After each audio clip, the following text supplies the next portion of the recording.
Good day. We're expecting a storm here shortly. So those expressions always have a different meaning, knowing what's really going on outside. But nonetheless, it's a good day. And in a special way, in this Sunday, the Epiphany. The Epiphany, of course, means the manifestation of the Lord, that he was manifested to the world. It's the Feast of the Magi, the Three Kings, and the world comes to see Jesus. He is shown to the world, and the world honors his presence, receives him.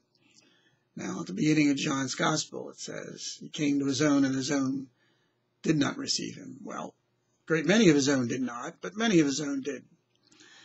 Nonetheless, receiving him, opening up our arms to him. This gospel is filled with acceptance slash rejection. Those who accept Jesus as the light, and those who reject him just feel that he's either threatening or that he's causing a disturbance or whatever, but he's not accepted. And that's really the point of this Sunday, to accept or to reject.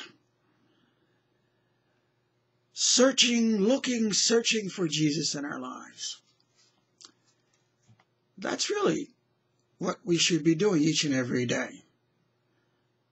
Finding the Lord in places where we didn't think that we would find him, or we didn't expect him, or he surprises us, because happily he's there when we come upon him.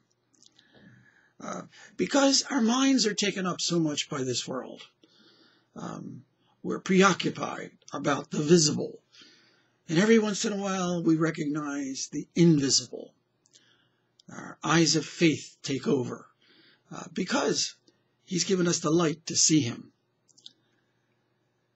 For he appears actually not to eyes, but to hearts. Hearts who grow daily in love with him.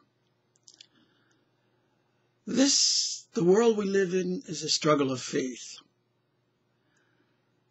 But faith should always be two things. Finding strength, security, nutrition for our daily lives in the presence of the Lord. And then second of all, joy.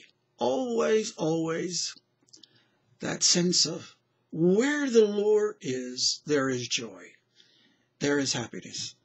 How good life is for we who live our lives in him, who've opened our eyes of faith, who have opened our hearts. For we live with our love.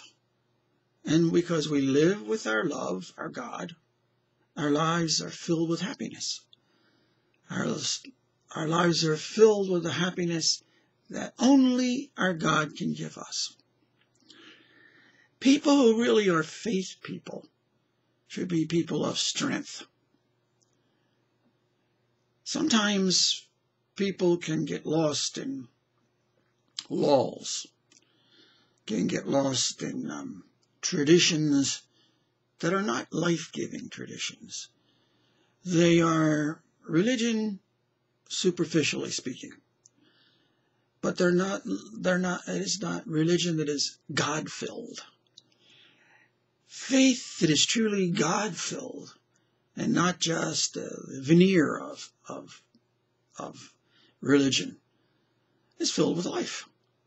Because God is life. God is the love that gives life. That's the light that takes away the darkness. What is the darkness? Life that does not have the Lord. When we have the light, how bright, how warm, how wonderful is our lives.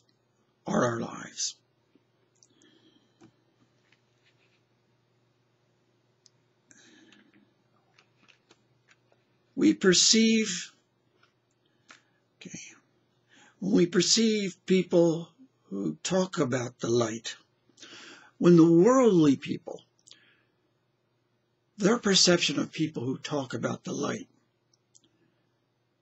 because they can't see anything, they don't have faith, they perceive those people who have this internal light, who are able to see the invisible with the eyes of their heart, with the eyes of faith.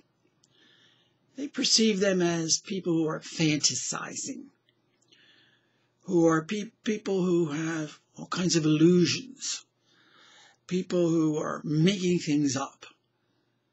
So they run the other way. It doesn't seem real to them. And the faith, some of the people do have some religion in their background, and they have good feelings about the religion, but it's not a religion that gives daily life. It's not a faith that fills their lives daily, but it's sort of a warm glow from the past that they're still holding on to.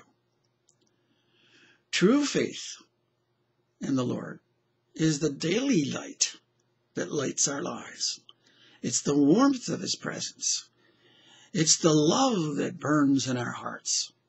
It's the joy that He gives us daily. That's the light that Epiphany points to. The manifestation that He gives us daily. His presence. God bless you on this wonderful feast of the Epiphany.